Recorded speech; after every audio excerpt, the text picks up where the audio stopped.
morning and welcome to another episode of The Marathon from a very fresh face. Just washed my face going to spin with literally no makeup on. It's Friday. I'm gonna take Thomas to school, gonna go to spin, and then come home and continue all of the things. I woke up feeling very stressed again this morning, like up in the night again. It's just, I want this book release to go well, and there's so many moving parts. So did my manifesting challenge this morning, and it was all about like letting go and trusting in things and relaxing. And I know I'll feel better once I go to spin, because that obviously gets rid of a lot of energy. I understand why people prefer to have a publisher, because someone else would be doing all of this work. But I feel really good doing it myself. Like, I like that I'm addressing all the envelopes. I like that I'm like signing all the books, and like that's all love. Like the unicorn is helping me cross-reference stuff. Like it just feels very mare and marathoner. It's Friday. Thomas slept through the night. He slept from 6:50 till 5:45. If that isn't a self high five, I don't know what is.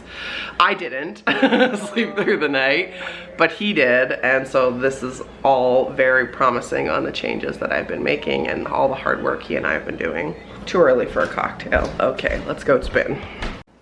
As you can tell, Tomato Face has returned, which means did a spin class. That's the second one this week, and it was good, but it was hard. She played Montel Jordan, which I appreciated, Brittany, and Destiny's Child, so that helped a lot. And she also told everyone to buy my book, which I was really appreciative of. Now I'm gonna make a couple of smoothies. So, I've never done this before, but I put the leftover coffee from this morning, and then I'm gonna put some banana in it. This is my protein powder, which I've been using lately. Got this giant thing from Costco for like 30 bucks.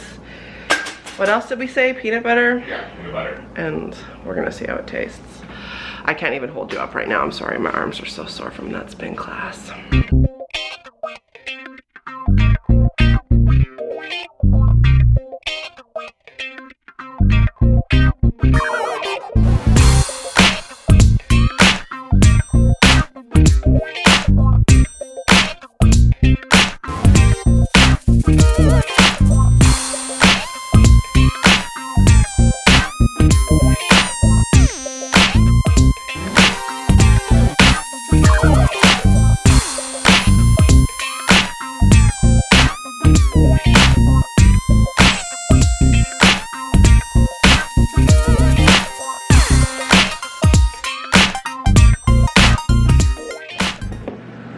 The amount of clips that start with me checking my teeth, almost every single one. And then the ones that are me also changing the lighting, almost every single one. It's now 11:38 to be precise, and I have showered and put myself together, and I'm still hungry. That smoothie was delicious, but not enough. So I am microwaving some leftover veg and some edamame. So weak after spin. Oh my god. Nope, can't do it. And then I'm gonna go upstairs and record some of my book.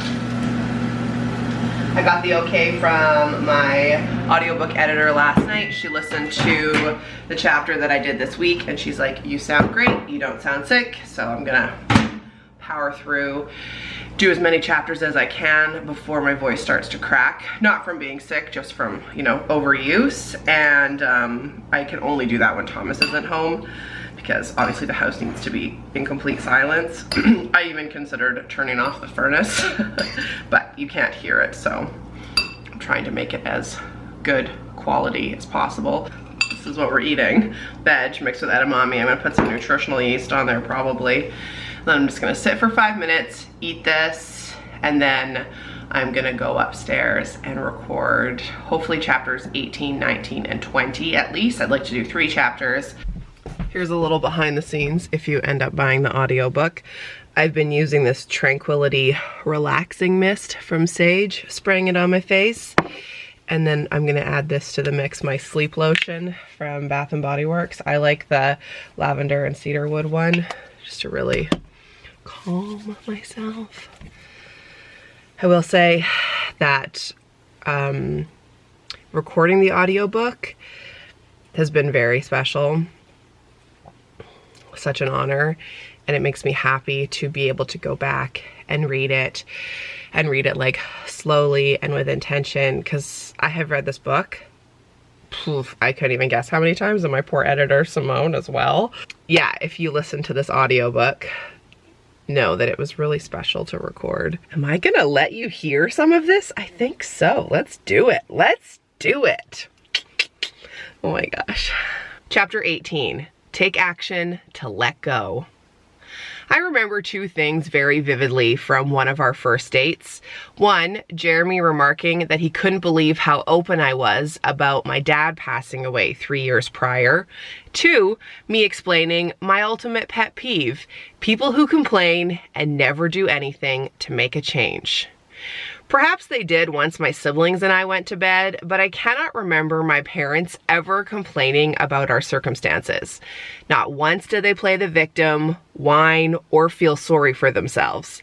They were always positive, hardworking, and goal-oriented, driven to create a beautiful life for our family.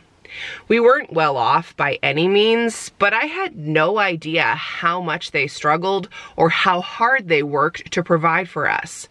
My parents created a rich childhood, courageously moving us around the province of BC. This mentality was cemented decades before I was born, when my dad immigrated from England at the age of 20. He sought a better future and knew he'd have it in Canada. His parents quickly followed with their 2 young daughters, and my mom flew to join him with their wedding cake on her lap. Isn't that so cute? Okay, that's all you get. I did it. I finished recording the audiobook. Finished the first round at least, so then I'll see what needs to be re-recorded, but oh my god. All the self-high fives. Makes me feel like I want to show you my cape tattoo again. Look at her go. Oh my god. The only thing I didn't record is the ingratitude section. If you're listening to an audiobook, do you like to hear that? Let me know. Because I think I do like that part. But I did it. Oh my god, I just recorded I think 6 or 7 chapters with 5 minutes to spare before I have to go pick up Thomas. So I'm gonna not talk for a minute. But I've decided to celebrate the fact that I have now officially finished recording the audiobook. I'm gonna do a giveaway in this video, so stay tuned. Went and picked up Thomas from school. He had a really great day, a wonderful week at school, which was just so nice. And then came home and just gave him a little bit of rest time, and I needed a little bit of downtime, because then he had a new speech language therapist appointment. She's new to the practice, so I wanted to stay just because it was the first one, and also I wanted him to have a break beforehand. So then we just got home from that, and he did really well. I'm very proud of him. There was no protesting. He wasn't upset. So aces. Now the unicorn has made slow cooker vegan chili for dinner, which I'm about to go enjoy. Right now he's making vegan garlic bread. What? He is a unicorn. But I wanted to celebrate finishing the first round of recording my audiobook by doing a giveaway, and this seems really fitting because it is a giveaway of books. So if you didn't know, last year I was super honored and thrilled to be featured in TOI Magazine. This is the front cover, but then me and Thomas are on the back cover. Really wonderful spread. I'll just show you, because look. It's my first like multi-page spread in a magazine. I think it's maybe my first time in a magazine actually. Amberly took all the photos, and it's such a great article and interview, and I was so honored to do it. TOI is a magazine that is really special and really different to anything else I've ever read. They're all about wellness and self-care and self-worth and health. Honestly, when I first came across this magazine, I thought, if I ever created a magazine, it would be TOI. But the lovely people who have created it have already done it. My mom read through the entire magazine and loved it. So today's giveaway is actually brought to you by TOI. You will receive this magazine in the mail, so you can see my spread yourself. It's so cool.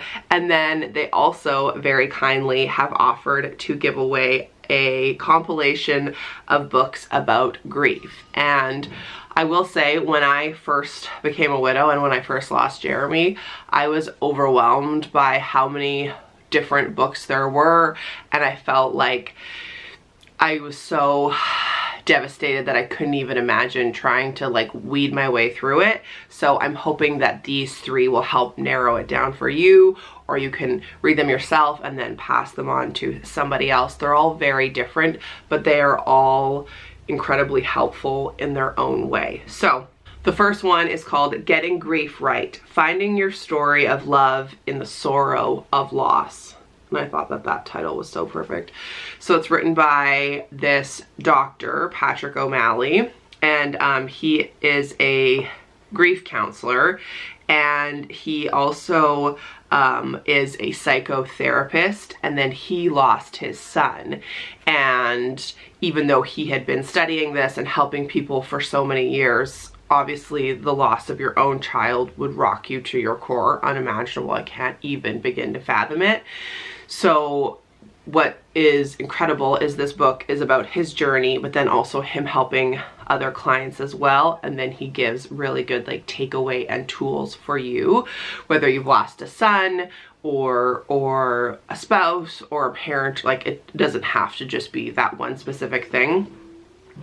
I really like what this one reviewer said. Patrick O'Malley normalizes grief, and that's basically all you're looking for, is you want to feel normal, and you want to feel that other people sadly have gone through the same thing you have, and then get some tangible tools. So that was super helpful.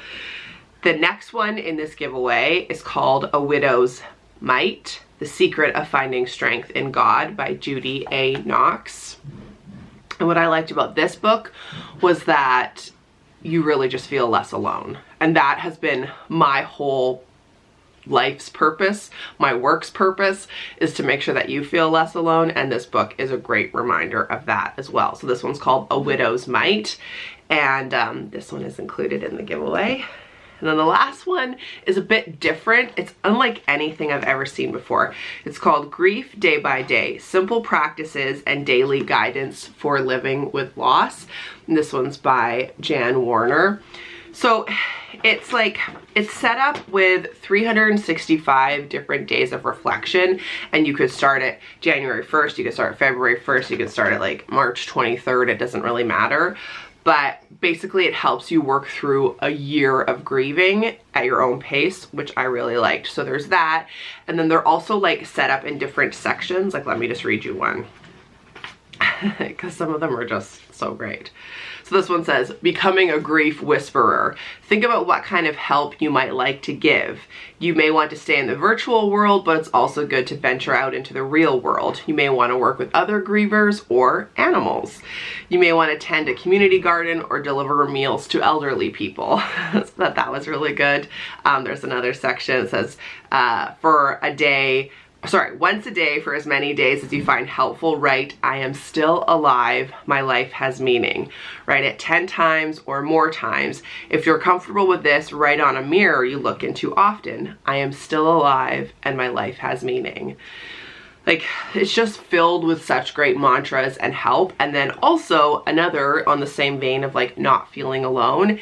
It like has so many different quotes from people who have lost people and how it affected them, again, so you don't feel alone.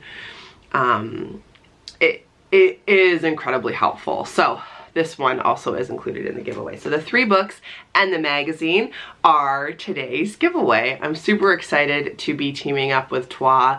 Like I said, this magazine is just so important and so purposeful, especially in a world where so many magazines are just filled with like Photoshop and diet pills and drinks that are supposed to make you skinny and like who wore it better and like catty stuff. I love what this magazine stands for. So you will get a copy of the magazine and the 3 books. If you would like to enter, there is all of the rules down below. You can either enter on this video or you can head on over to Instagram and you can enter there, or you can enter both ways. So just open the description box down below for all of the details. I want to thank TOI for providing this giveaway and for these authors for being so generous in providing their books, because like I said, it can be like a sea of information when you're a widow, and I just know that these are going to be so helpful. So click down below to enter and over to Instagram as well. Let's go see what this chili looks like. Well, I did a total fail because, as you can tell, the chili has now been put away and I just got it out of the fridge. We ate dinner, I don't know, 4 hours ago, but as soon as we dished up, we had some company arrive, so I forgot to show you. But the vegan chili was delicious. There's mushrooms, there's multiple kinds of beans, there's corn, and then he used this cauliflower crumble, and it's great for tacos as well. I think next I want to try and make some sort of pseudo spaghetti sauce with it. I think that would be delicious. He made vegan garlic bread with just vegan butter, garlic, and then he used some of the everything but the bagel spice, and that was also delicious. Hold on, this is not a one-handed job. Yes, it is. Nailed it. Okay. Well, I'm going to bid you good night because let me show you what the time is, friend. Look how late it is on a Friday. 8:45, and I'm going to bed. Never know what Thomas is gonna do.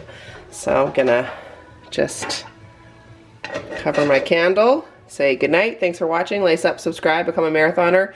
Please don't forget to enter the giveaway. All the links are down below, and I'll see you tomorrow. Bye.